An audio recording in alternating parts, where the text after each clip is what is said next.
It's Red Eye Radio. Gary McNamara and Eric Harley talk about everything from politics to social issues and news of the day. Whether you're up late or you're just starting your day, welcome to the show. From the Uniden America Studios, this is Red Eye Radio. All across America and around the planet, we are Red Eye Radio. He is Eric Harley, and I'm Gary McNamara. Welcome and good morning. Thank you for being here this morning. Thank you. You're welcome. Thank you. Interesting day yesterday. I did find that article, by the way, in the Wall Street Journal. We were talking about Biden's tariffs on Chinese EVs, which, and again, if you just tuned in right now, we just find it ironic that tariffs are now being used not to protect profitable industries in the United States, but to protect government subsidized industries in the United States, right, and protect the length of an industry that's been dead since day one because they can't make a profit. They've been dead since day one, and it's to extend the taxpayer funding of those dying businesses. That's really interesting. You know, and we look at tariffs, and you can justify tariffs basically in two ways. If someone is not following the trade rules, right? And that would apply to China, as we know. Yeah. The second would be it is an absolutely necessary business for your country to be in for national security. Yeah. Those are the two things. Right. Any other thing, tariffs simply help the company that you give the tariffs to and hurt the companies that have to buy products from the company that you protect. It's that simple. And it's interesting because I found some of the numbers here, and they look at it in a couple of things, and they go back to the Trump tariffs. Protectionism shrinks rather than expands production. It has to. You're increasing the cost arbitrarily. Right. You're putting a cost on a product. It does so most directly by obstructing U.S.-based producers' access to imports. Dartmouth did a survey. More than half of American imports are raw materials or intermediate goods used as inputs in production. Restricting these imports, raises producers' costs and thus hamstrings American production and competitiveness. Every job created or saved by tariffs will force American consumers or users of protected inputs to pay higher prices. They say protectionism's assault on production does show up in economic data. They go to the Trump tariffs, which he called historically successful, and they go to Mr. Lighthizer. Remember, he was the head of the whole trade thing. Right. Continues to claim created manufacturing jobs. Although Mr. Trump's tax cuts and regulatory relief stimulated production, that's the tax cuts and regulatory relief, his tariffs worked in the opposite direction. Real per capita growth in gross domestic product accelerated from 0.93% in 2016 to 1.6% in 2017, and then to 2.4% in 2018, a 13-year high. But in 2019, the first full year of Mr. Trump's tariffs, annual real per capita GDP growth fell to 1.83%. The record looks no better if we focus exclusively on manufacturing. Annual worker productivity growth in manufacturing hit its peak in 2011 and then began a slow annual decline. From 2011 to 2017, manufacturing worker productivity fell at an average annual rate of 0.65%. It then grew in 2018 with the implementation of the Trump Tax Cuts and Jobs Act. But in 2018, when the tariffs were fully in effect, the productivity of manufacturing workers plummeted by 2.2%, a larger decline than in any prior year dating back to 2011. Similar story told by manufacturing output over the first three quarters of 2018. It rose by 2.5%, spurred by the Trump tax cuts and deregulation. As the Trump tariffs commenced, it quickly began to fall. By the last quarter of 2019, manufacturing output was 4.7% lower than it was in the third quarter of 2018. On the eve of the pandemic, 32,000 fewer Americans were employed in manufacturing than at that same point in prior years.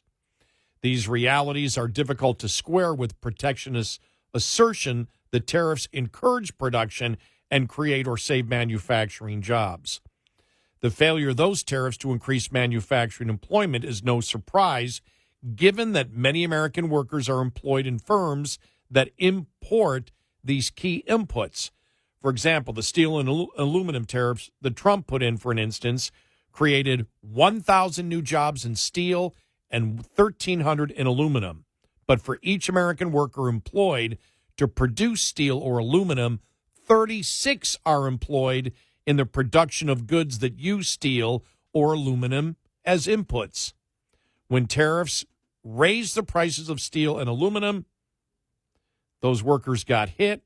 Using Federal Reserve data, University of California estimated that these tariffs destroyed 75,000 manufacturing jobs. Now, Trump's former trade representative, Lighthizer, counters that this comparison ignores the fact that the bigger users of steel, transportation, equipment manufacturing, and construction saw 1.4 million new jobs. Well, that's a red herring. Those new jobs resulted not from tariffs, but from the largest infrastructure bill in American history, as we know, the Infrastructure Act.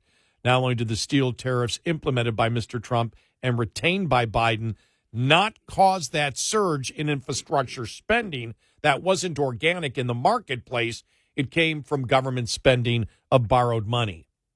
That raised construction costs and reduced the amount of infrastructure that will be built. Look, if you want to promote tariffs as something that is necessary to do because there are unfair trading practices from China, China is, when you talk about China, I think you and I are both in agreement that's a price that you sometimes have to pay. You're going to have to do that, I think, but the only way to do that, I believe, is to get all of the trade partners globally on board with putting the pressure on China. But whether it's Robert Lighthizer or it's from the Trump administration or any Biden economic official that tells you the tariffs makes an economy better and creates more overall jobs in an economy, they're flat out lying. Yeah. Look, I think China suspects something. I think they're planning for a change in administrations and a change in administrative policy as they're saying they're ramping up now the standards for energy efficiency in China due to their concern on emissions. It's not about emissions with China. It's about being able to save as much energy as they can. They don't produce energy. They rely heavily on the U.S. for energy. And so I think they suspect that something may be coming if there's an administrative, and they should, an administrative change. They are looking to, again, put in as much efficiency as they can to save as much energy as they can between now and January of next year. And there is no doubt that the world knows about the proprietary problems that have plagued every nation that does business with China. Technology is being stolen over and over again, and they do it, and they don't even apologize for it. It's pretty blatant. And if you put the pressure on China, if you're looking to really drive them out, you're going to need the world standing with you saying, no more energy for you. We're going to cut you off. We're going to carve you out if you don't get on top of this. I said it back then that if the Trump administration was not able to solve it, I don't believe that it would ever be solved. And we may be at that point of no return. I don't know, but you have to make the effort all over again. But doing something like this, where you're putting a tariff on a product that has no demand. I know. That's Who are you saving? You're trying to save your government your perverted government program, which and directly would be, of course, the unions that he pretended, by the way, to support. He didn't truly support the unions, but this is in my opinion, this is a big UAW move. For those domestic automakers, which by the way, Ford is already looking at this, going, yeah, we still can't make it, because what would be the play, right? Okay, you make it more expensive to import Chinese EVs. And then the domestic EV makers can raise their costs right to the point of being just competitive enough, right? This is how it always happens, theoretically. Again, the consumer pays for all of this. But there's no demand here. Well, that's so the problem. You increase the cost domestically of something where there's no demand. Where there's no demand, you're going to drive demand even further. Right. You're going to drive demand down. Yes. Right. Down. Right. Yes. Right. Yeah. And so that's the problem with all of this, is that Detroit may look at this and go, yeah, well, he's got our back, except he doesn't. No. Because it will drive those prices up, and it's going to hurt domestic producers even more.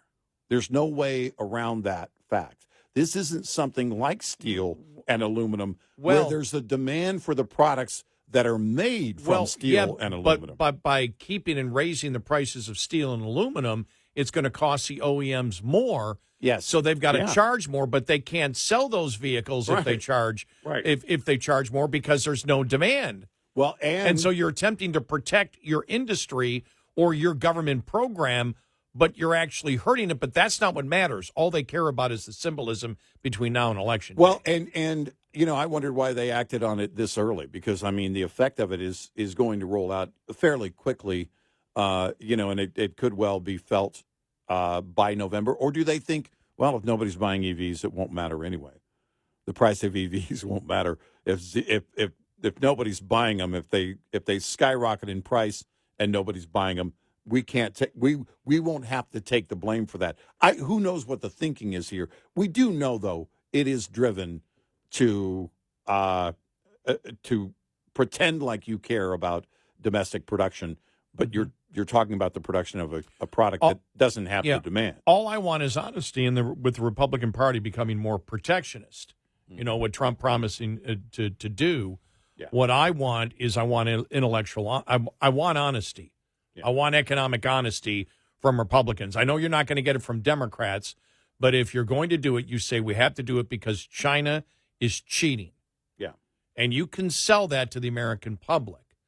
Right. But the fact is, if you say a 10% across the board increase, tariff on all products coming into the United States from anyone, anywhere, there will be retaliation. And like I said, I did the numbers the other day based on total trade figures with China and the rest of the world. Yeah. And if Trump ever did that, that would cost the U.S. consumer $500 billion a year. Yeah. And so it would affect, I don't believe they're going to do it to that extent, because that would cause inflation. But when you had John Carney out on Kudlow last week attempting to say that the Trump tariffs during his administration, didn't have any, inflation effect. Well, they raised prices, but overall you didn't see a massive inflation on it, but you did see job loss. Mm-hmm. What I'm saying is we as conservatives and Republicans don't need to be lying about economics. No. That's my point. Yeah. If you believe that we should put in tariffs because it's a strategic industry that is needed for the United States to survive, or because the other country is cheating, fine. But don't lie and say it creates more jobs and expands expands in private sector investment, because it doesn't. It does the opposite. And everybody knows it, because the minimum wage hurts no matter what. If you justify the minimum wage as being good, fine. But don't say it benefits and helps a society because those people have more money, because you're only looking at one side of it. You're not paying attention to the layoffs that happen. And so any cost, whether it's through tariffs, minimum wage, regulation, always hurts an economy. Mm-hmm. That's the point. Yep. And Republicans shouldn't lie about that. Right. There's no need. Right. Democrats will. Yep. But Republicans, if you win, don't lie about that. Be honest with the American public as to why you're doing it. Right. and I can guarantee they won't be. And have an exit strategy on that.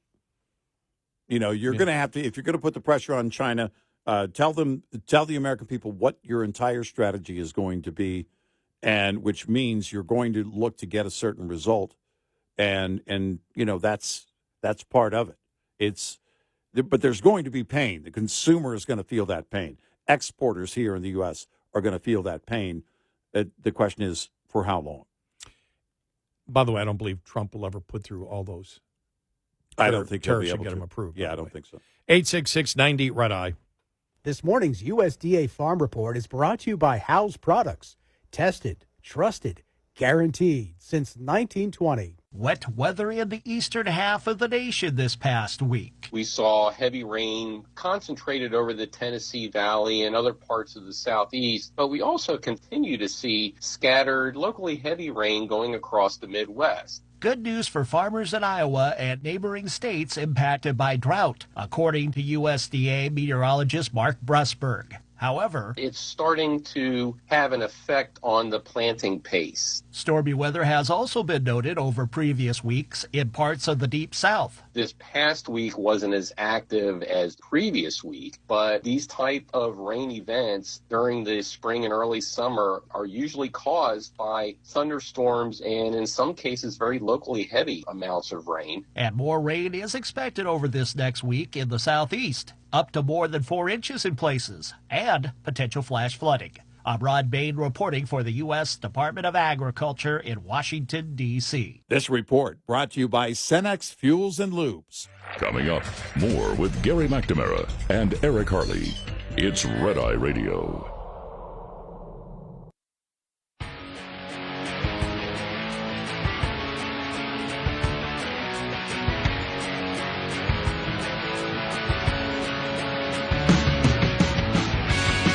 It's Red Eye Radio. He's Eric Harley, and I'm Gary McNamara. As 40 Democrats sent a letter to Biden saying you need to prosecute these food companies and these companies that are gouging the people, and that's what's causing inflation. It's funny that they did that the day after the Fed said, no, that isn't happening. Yeah. We'll get to that. But first, Mike in Indiana on tariffs. Mike, welcome. You're on Red Eye Radio. Welcome to the show. Hi. Good morning. I was just wanting to comment and see your views on with the tariffs targeting the EV industries, and as you stated earlier that, the U.S. manufacturers of EVs can then just raise their prices to be just competitive or below their competitors' prices, but still higher than what they are now.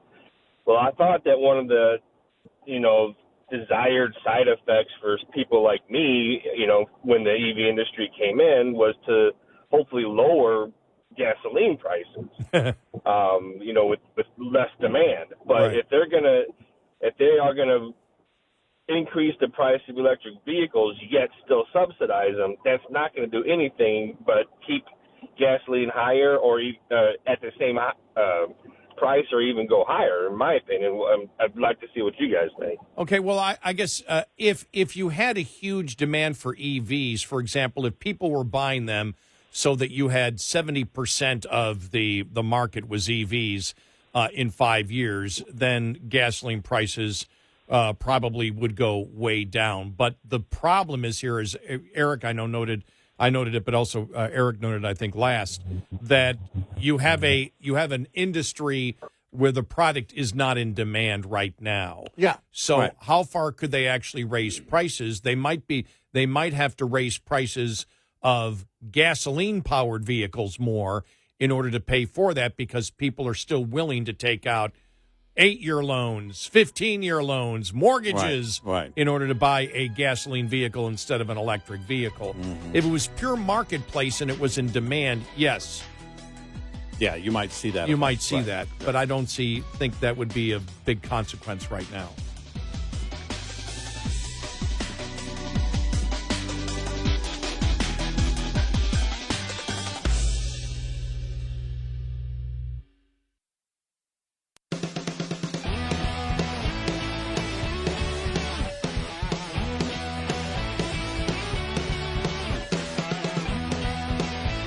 You're listening to Red Eye Radio from the Uniden America Studios.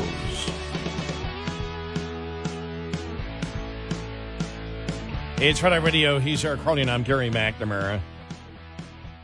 Here it is. This is written by Reuters. Remember, a far-left outlet. Corporate price gouging has not been a driver of U.S. inflation, according to research published Monday by economists at the Fed Bank in San Francisco. While markups for motor vehicles and petroleum products did rise sharply during the 21-22 inflation surge, markup across the entire spectrum of U.S. goods and services have been relatively flat during the post-pandemic recovery, the bank's latest economic letter showed. As such, rising markups have not been a main driver of the recent surge and subsequent decline in inflation during the current recovery. Well, you mean inflation rate. Come on. Right. You're the bank. You're the Fed Bank research. It's inflation rate, not inflation. We have not seen a decline in inflation. And the inflation rate keeps going up. Mm-hmm. U.S. President Joe Biden has blamed corporate greed for still elevated prices, accusing companies of boosting profits by shrinking portion sizes, but leaving the selling price unchanged, and by failing to pass on falling costs to consumers. Fed policymakers said the inflation surge can be better explained by the combined effect and supply chain disruptions and a drop in labor supply during the post-pandemic recovery that occurred just as consumer demand rose. There you go. Yeah. Data for the current recovery shows that the increase in corporate profits is not particularly pronounced compared with previous recoveries, the San Francisco Fed researchers wrote. Markups have not played much of a role in the slowing of inflation since the summer of 2022. Mm-hmm. And we knew that. No, we know what the driver is here. Right. And, of course, the only political play is blame the companies, blame the private sector. Mm-hmm. And the problem with that is that you're going to run into, and I wouldn't be surprised if we saw Biden come out, today I'm announcing the formation of a committee that will be researching and looking into the gouging. I mean, look, they hired the Cookie Monster.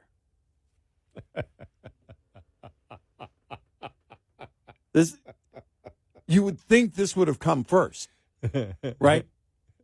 We're going to assign a committee that will be a bipartisan committee, which will be Liz Cheney, Mitt Romney, Elizabeth Warren, Bernie Sanders, Bill Kristol, and Jesse Ventura. I don't know. You tell me if they were price gouging. All the money goes to the Illuminati anyway. And that would have been the play, but no, they thought they were. Here's what we do. Have the Cookie Monster come over to the White House to talk to the president. It's the only play they've got. You can't stand up and go, okay, fine. We spent way too much money. We're still spending way too much money. We're not on top of inflation, and we're not planning on getting on top of inflation. And also, hey, 4 more years. You can't admit you're wrong. So you have to blame the private sector. It's a typical liberal move. Okay, I have it. You ready? All right, what do you got? Okay, here we go. All right, here we go. This morning, the Cookie Monster has had enough. Chocolate chip cookie important to me, too. His beef with shrinkflation is getting attention on Capitol Hill after he posted, quote, "Me hate shrinkflation. Me cookies are getting smaller." Senator Sherrod Brown responded, "Me too, Cookie Monster. People in my state of Ohio are fed up. They should get all the cookie they pay for." Now, he's Probably talking about the edible cookies, though. That's what they're concerned with. Somebody's on edibles, that's for sure. I said the edible cookie. I meant the edibles cookie. The edibles. Yes. Yeah. Make sure I get it. Yeah. Oh, that actually happened. That was actually a thing. Yeah. Remember that? They hired the Cookie Monster. Hey, listen, I know what's going to connect with people. What? The Cookie Monster.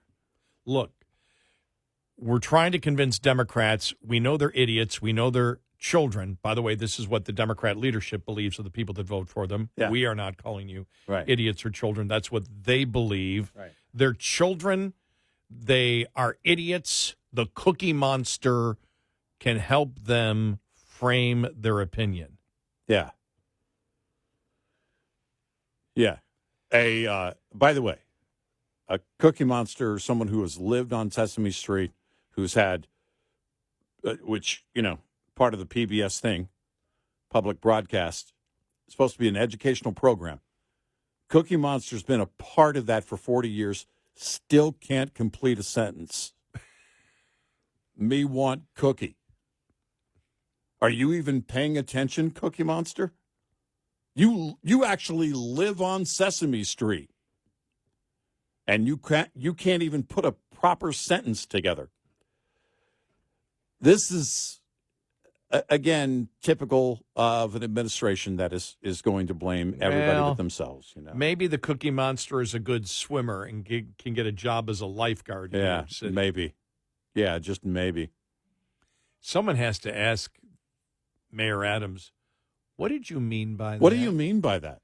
What do you mean that migrants are good swimmers and should be lifeguards? Yeah, what did you mean by that? How do you know that migrants are good swimmers? Right. Where did this information come from that you seem so certain about? Or I would ask this, where in identity politics does it say that migrants are good swimmers? My gosh. Are there certain groups that are good, certain demographics that are good swimmers, and certain demographics that are bad swimmers? Right. Have you verified this? Right. Where's that data that you have on all of this? You talk about a bad day. Could you please explain what you mean? All right, in another story, remember the IRS whistleblowers? Right, yeah. Wow, this really sounds like the Carter Page. Remember when the Department of Justice, Carter Page, they made it seem like he was a Russian operative instead of an American operative? Right. In order to get the warrant? Mm-hmm, mm-hmm. And it was actually an American asset, not a Russian asset. Right. And they knew it, and they lied about it. Right. Saying that he was basically a Russian asset when it was the opposite. Mm-hmm. IRS whistleblowers, Gary Shapley's attorneys, are asking the Office of Inspector General to investigate an intentionally misleading court filing by federal prosecutors in the Hunter Biden tax case. Shapley's attorneys wrote a letter to the Office of the Special Counsel and a referral to the Inspector General on Tuesday over a court filing in which Special Counsel David Weiss's team of prosecutors appeared to imply Shapley and IRS whistleblower Joseph Ziegler, remember this, were under investigation for alleged misconduct. Mm-hmm. Yeah. Remember releasing, IRS, tax records when they shouldn't? Right. But Shapley's attorneys assert the court filing was actually referring to an ongoing investigation of Ziegler and Shapley's whistleblower retaliation claims. Remember, they said we were retaliated against because we went public and we followed all the whistleblower rules and regulations. Mm-hmm. Well, we write to refer the conduct of the Office of Special Counsel David Weiss as described in the attached letter to the U.S. Office of Special Counsel. Weiss's office hid and twisted the significance of the OSC's investigation into the whistleblower's own allegations that the IRS and the special counsel retaliated against them rather than acknowledge the truth that OSC is investigating the reprisal against the whistleblowers. The DOJ filing falsely suggested to the public that some unnamed agency was investigating the conduct of the whistleblowers themselves. Wow. Special Counsel Weiss's office and the OIG declined to comment. Yeah. Special Counsel's office told National Review it can neither confirm nor deny the existence of open investigations. Right. Yeah. Remember. Yeah, we're not going to talk about an ongoing investigation again. The two whistleblowers came forward last year with allegations that the Justice Department was slow-walking and obstructing the Hunter Biden tax investigation. They testified last spring before the House Ways and Means Committee and publicly testified shortly thereafter. The IRS turned over a trove of documents to the Ways and Means Committee last fall and testified privately again a couple of months later. House Republicans released a report in December on the agent's allegations being confirmed by testimony from various FBI, DOJ, and IRS officials, including Weiss himself. Shapley was particularly critical of how Weiss handled the case as a U.S. attorney for Delaware before U.S. Attorney General Merrick Garland appointed him special counsel last summer. His attorneys accused Weiss's office of harboring animosity toward the whistleblowers and intentionally misleading the public. So what they're saying is, we were right 100%. Remember when that came out? Oh, and the media was all over that one. Mm-hmm. Oh, they're being investigated for wrongdoing. Well, their claim is the special counsel's office put that out. Right. Implying that they were being investigated for wrongdoing when actually the investigation was on the retaliation of both those agents. Mm-hmm. Mm-hmm. Wow. Just like the Carter Page situation. Well, I mean, retaliation is if you're going to make the claim on retaliation, look, if you're going to be a whistleblower at all, right, you better have the goods. If you're going to step up, because you expect the retaliation. And especially if you don't have anything. But if you do have something, then there's an equal, if not greater chance of retaliation, because that threatens to undermine the integrity of leadership at the IRS. Right.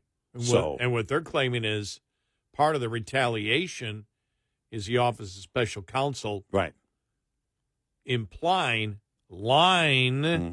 leading everybody, including the media, in the wrong direction, that the two whistleblower agents were being investigated when it was actually the retaliation against them. Right. Now that's retaliation. And then they clam up about it. No, we're not going to talk about an ongoing investigation. Yep. Mm-hmm. You were willing to before when you were lying about it. 866-90 Red Eye. Lines open for your calls. 866-90 Red Eye on Red Eye Radio.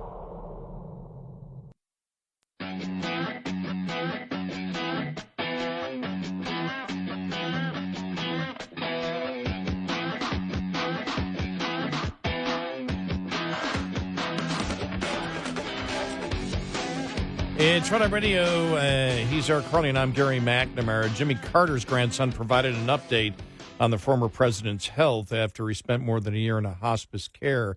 Jason Carter addressed it and said, my grandfather's doing okay. He has been in hospice, just celebrated a birthday, I guess, 99. Yeah. As you know, for almost a year, and I think it's coming to an end, he said. Couple of days ago, I guess. Yeah. I said this before. There's a part of this faith journey that's so important to him, and there's part of the faith journey that you only can live at the very end, and I think he has been there in that space. Yeah. Yeah, it's it's amazing that it's gone on, this long, and hopefully he is not suffering. But I think a lot of people felt after the death of his wife, Rosalind, it was, going to be a fairly quick decline, as it often is in a situation like that. But he's been holding on. So again, hopefully he's not suffering. My dad had very minor outpatient surgery yesterday. We were all worried about him. He's 98, but he came through with flying colors. Good. And you're always concerned, but, I'll talk to him today, and I just know he'll be, his mind's working great. And, at that age, you have, you've got aches and, you got aches and pains. There you go. That are a lot worse than I have at my stage of life. Yeah. And, it's tough to get around and everything else, but he does have a good quality of life, and that's what you hope at that age. You just hate when they don't. Right, yeah.